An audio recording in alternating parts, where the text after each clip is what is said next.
A question I get asked all the time as a website project manager is what takes the longest amount of time on a website? And I've asked around to my colleagues, and we all agree it's not what you think.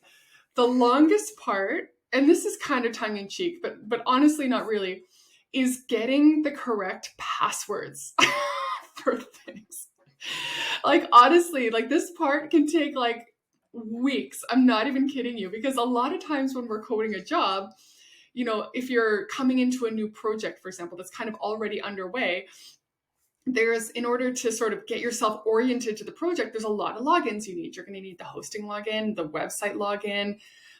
Maybe there's like access to files that you need, like whatever it is, and it's trying to get that information from your client can honestly sometimes be the hardest part of the project.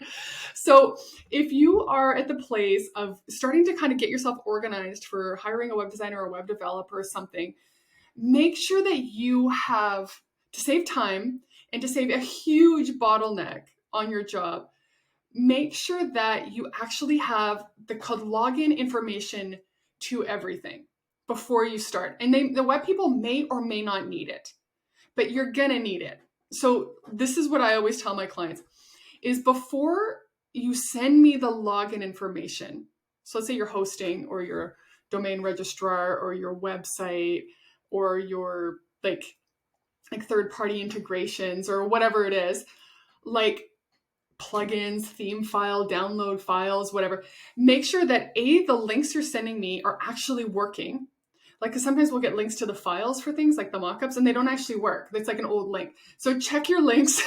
Like, do they actually work? Are the permissions set that the recipient can view them? Because another thing that happens all the time is we'll request access to view a file and then it takes them 2 or 3 days to approve the request. And then we're stuck for 2 or 3 days. So set the permissions so that people can view or comment or whatever you require them to have.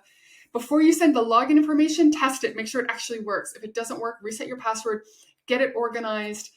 If you don't feel comfortable sharing passwords, use a tool like LastPass.com, but just make sure it's working. I would honestly say like 70% of the time when a client sends a login, it doesn't work, which means we go back and forth and back and forth. And it's just a huge waste of time. So, and what I tell my clients as well is whenever possible, if you're not going to use LastPass or you don't have a tool for sharing passwords that you feel comfortable with, put all the passwords in one spot, like maybe in a Google Doc or something. Or, do whatever you feel comfortable with. I'm not a web security master, but like find a way to get everything in one spot so that no one's looking for stuff. And another thing I want to let you know is when you're working with your web people, and I say this as a web agency owner, you are 1,000% allowed to get all your login information. Because another thing I get sometimes, because again, my team and I do a lot of pickup work, right? Where we come into a job that's already started, is the client that we meet will not have access to their host or have access to their staging site or have access to the files, or they don't have permissions for whatever. And that's ridiculous. Like your web people, the people you hire, unless there's something else in their contract that says so otherwise, that is your property. That is your information. There is no reason that they should block you from having your own website login. Because a lot of people will say that because it kind of creates this developer dependency where if they are the only ones who can access your host or access your site, you have to go to them, which means they can bill the hours, right?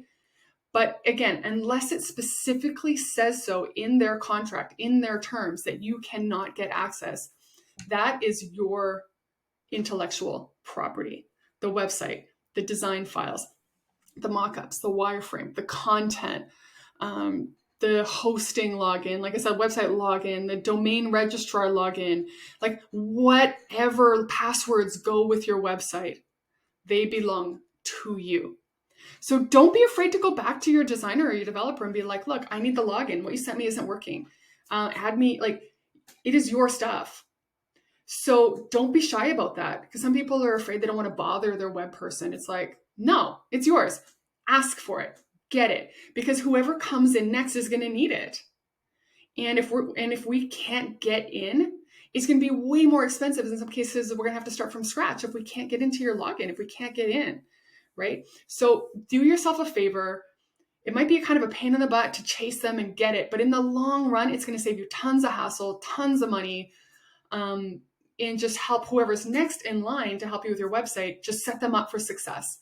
So again, what's the longest part of a project? Getting passwords. So don't let that happen to you. I will see you tomorrow.